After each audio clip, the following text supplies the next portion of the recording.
Hi, I'm Swaroop Kotni, and today I'll be presenting our work Faastlane, which focuses on accelerating function as a service workflows. Function as a service is a new cloud application model where the developer is freed from managing the infrastructure.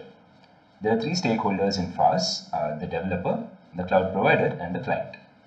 The developer provides the function to the cloud provider, and the cloud provider returns an endpoint, say a HTTP endpoint, to the developer. The developer then provides this endpoint to the client to invoke the function. Each function request is executed in a container, and the cloud provider ensures auto-scaling of these containers based on request load. FaaS also provides pay-per-use billing, ensuring that the developers are charged only for function execution times. Typically, FaaS functions are expected to be stateless, and they're usually short-running. All the major cloud providers have a FaaS offering. For example, AWS has Lambda, and Microsoft has Azure Functions. While FaaS was originally envisioned that the execution of a single function happens on a single external trigger, for complicated applications to leverage FaaS, it was soon realized that one needs to put together multiple semantically related functions to capture application logic. And thus FaaS workflows were born. For example, AWS Step Functions allows one to create a workflow of FaaS functions. The developer can now leverage the auto-scaling and pay-per-use benefits of FaaS for more interesting and useful applications. For example, one can use FaaS workflows in inference pipelines. In the example that we show here on the slide, the developer can create an application that consists of three functions that are to be invoked in sequence. Like before, the developer provides these functions to the cloud provider, and the endpoint is informed to the clients. A client request triggers Lambda 1, and the output of Lambda 1 is sent as input to Lambda 2. Finally, the output of Lambda 3 is returned to the client. Note that each function in a workflow for a single client request executes in a separate container. Further, these containers can be scheduled on different physical machines on the cloud. Also note that the auto-scaling benefits of FaaS is retained across clients. For example, when another client B makes a request, the workflow functions can get scheduled on entirely different machines. Let us take a closer look at the interaction between functions in a single workflow instance. A workflow instance is defined as the set of all function invocations for a single client request. Consider the previous example of three functions in sequence. Each function executes in a separate container on a potentially different machine, and the intermediate results might have to go through a network stack or bear high software overheads to reach the next function in the workflow. We define the time taken in a workflow to communicate intermediate results as the function interaction latency. From our evaluation, we observed that the function interaction latency can go up to 96% of the total execution time of the workflow. We are not the first to observe this, and this is not a surprising observation given that the functions themselves are short-running. One of the previous works, Sand, observed that it is not necessary to execute functions of a single instance in different containers. In their solution, functions are co-located on the same machine, and each function is run as a process within the same container. The intermediate results are communicated using a local message queue. This design provides with a reduced function interaction latency, but we found that there's still significant scope for improvement. Faastlane borrows the idea of co-location from Sand and takes it a step forward by executing functions of a single instance as threads within a single process. The key benefit of doing this is that it enables functions to communicate via the fastest medium of communication possible, that is via loads and stores, over a shared virtual address space. In this example of three functions executing in sequence, upon a client request, the first function Lambda1 is launched. Lambda1 uses some part of the virtual address space to carry out function execution. Next, Lambda1 stores its output m in some other part of the virtual address space. The next function in the workflow Lambda2 loads the message m and then continues execution. Functions use some part of the virtual address space to carry out their execution, and some other parts of the virtual address space to transfer messages. The output of the last function, Lambda3, in this example is written as a response to the client. While this design is efficient for function interactions, it comes with its own challenges. The first is when one of the functions is malicious. Such a situation is likely in FaaS because developers often use third-party functions. Since the virtual address space is shared amongst all the functions, the malicious function can read memory regions that were allocated by other functions. Hence, one has to isolate functions even within a single workflow instance. To appreciate the need for isolation in a single workflow instance, let's consider the case of a healthcare analytics workflow, where a patient's medical records are used for analytical purposes. Here, the analytics function is an off-the-shelf function picked from an untrusted repository. Hence, before we pass the patient's records to the analytics function, we should anonymize patient's personal data such as name and occupation from the records. Personal data is denoted as protected health information or FEI on the slide.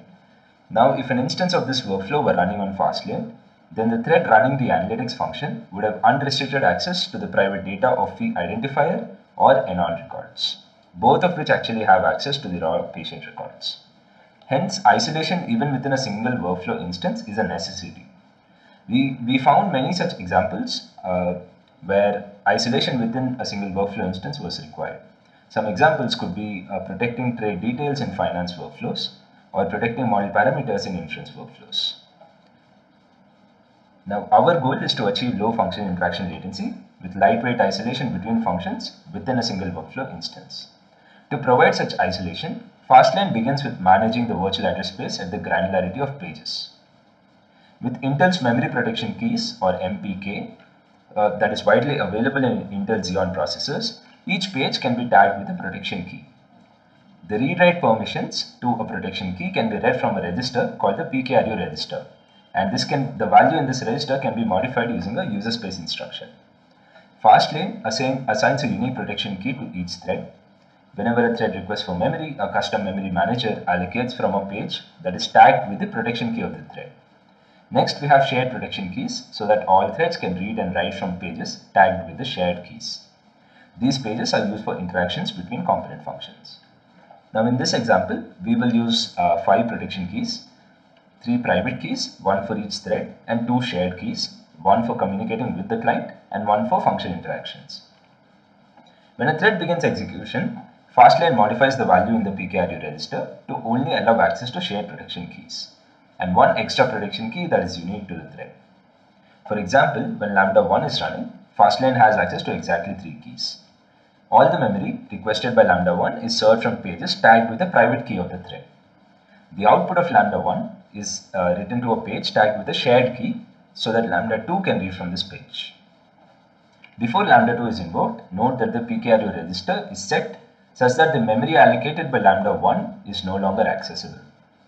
The same strategy is followed when the workflow transitions from lambda 2 to lambda 3. The output of lambda 3 is written to a shared page and can be sent as a response to the client. Now consider the case when lambda 2 is malicious. When lambda 2 was executing, the value of the PKRU register was such that the thread cannot access lambda 1's private data. Any attempt made to read or write from the malicious thread is denied by the page protections guaranteed by MPK. Hence, our goal of low function interaction latency is achieved via hardware enforced isolation. Now that the isolation problem is solved, we found out that there is one other problem that can hamper the performance of some of the workflows on Faastlane. A huge majority of FaaS functions are written in interpreted languages such as Python and Node.js. These languages disallow parallel thread execution because of a global interpreter lock. Using threads in these languages can lead to underutilization of hardware available to the function. The global interpreter lock ensures that only one thread within a process runs inside the interpreter. Thus, in workflows exhibiting parallelism, only one function within the workflow will be running at any point, slowing down the workflow. Hence, the executing functions in threads all the time is not the best solution. Interestingly, there are many workflows that exhibit parallelism. One such example can be found in the financial industry. The Financial Industry Regulation Authority, or FINRA, has been known to utilize AWS step functions. FINRA ensures the integrity of financial markets by auditing the financial records of its customers. In FINRA, a single transaction must go through hundreds of audit rules, each of which can be run in parallel. Using a thread-based solution in this case will limit the number of audit rules running in parallel to 1, thus leading to a very high end-to-end latency. To understand Faastlane's design for parallel workflows, let's consider a sample workflow with 4 functions. Lambda 2 and lambda 4 can be executed in parallel once lambda 1 finishes, and lambda 3 aggregates the results of these parallel functions. To begin with, lambda 1 executes as a thread in process 0. Once lambda 1 finishes, lambda 2 is launched as a thread in process 0, but lambda 4 is launched in a separate process within the same container. Launching lambda 4 in a separate process eliminates the GIL problem because each process has its own interpreter, ensuring that both functions can now run in parallel. Lambda 4's output is made available to process 0 via shared memory. Once both the function's outputs are available in process 0, Lambda 3 gets triggered and its output is sent back to the client. So we overcome the problem of GIL in interpreted languages by running functions as processes instead of threads wherever there is parallelism in the workflow. In the previous example, we ran two processes inside the same container, assuming that they will be run in parallel. However, this will require the container to have at least two vCPUs. In cases where the hardware parallelism available inside a container is limited or less than the parallelism required in a workflow, Faastlane launches functions in the parallel stage of a workflow on separate containers rather than processes. These functions can get launched on any other machine. In such cases, the function interactions will grow larger due to network delays, but Faastlane is able to utilize hardware parallelism across machines when necessary. Hence, Faastlane minimizes function interaction latency using loads and stores, while also leverages hardware parallelism wherever required. To put it all together, the developer provides component functions along with the workflow description to Faastlane. Faastlane's workflow composer decides to launch threads, processes, or containers based on the description of the workflow and sends the output to the cloud provider. At runtime, Faastlane's thread-level memory manager, along with Intel MPK, provides lightweight isolation among functions launched as threads in a workflow instance. In the entire lifecycle of workflow deployment through Faastlane, we expect no new information from the developer. Let's move on to the evaluation now. We evaluate Faastlane on an Intel Xeon machine with 36 cores and 384 GB RAM. Coming to the software, we used an unmodified version of OpenWhisk. We deployed our thread-level memory manager inside the running containers on OpenWhisk and allowed Intel MPK related system calls. For comparison, all the computing frameworks were run locally, except for AWS step functions, which is run on an AWS cluster. First, we quantify how much does Faastlane reduce the function interaction latency compared to the other platforms. The y-axis shows what percentage of the end-to-end latency is through function interaction latency. Please note the log scale. First, AWS step functions has a very high function interaction latency. As discussed earlier, intermediate state travels through the network stack or bears high software overheads leading to very large function interaction latency. Functions in OpenWhisk communicate using Kafka queues and the overheads are still high. SAN performs better than step functions and OpenWhisk in most cases, given it co-locates functions inside a container. Faastlane spends at most 1.6% of total execution time on function interaction latency. This is significantly better than other platforms because communication is via loads and stores wherever possible. Note that the percentage function interaction latency of step functions in FINRA is smaller than Faastlane. This is because the end-to-end latency in step functions is very high. In terms of raw numbers, Faastlane performs better than step functions even in the case of FINRA. Next, we show how achieving low function interaction latency improves the throughput of the FaaS platform. The y-axis plots the number of requests that can be served within a minute. We show AWS step functions here for the sake of completion, but the numbers are not directly comparable since the execution is not on a local deployment. Note that the throughput of ML prediction service on OpenWhisk is very low.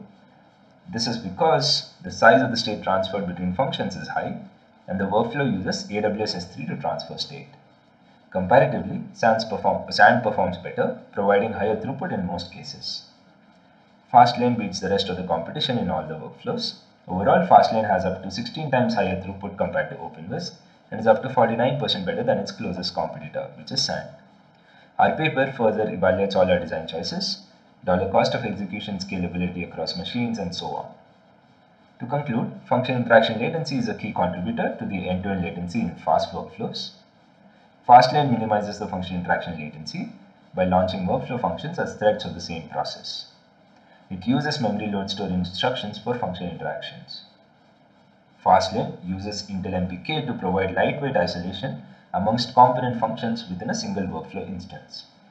And it dynamically chooses to launch processes instead of threads to leverage parallelism within workflow instances. Finally, Faastlane provides all these benefits by being transparent to the developer. That brings us to the end of the talk. Please feel free to reach out to any of us in the contacts.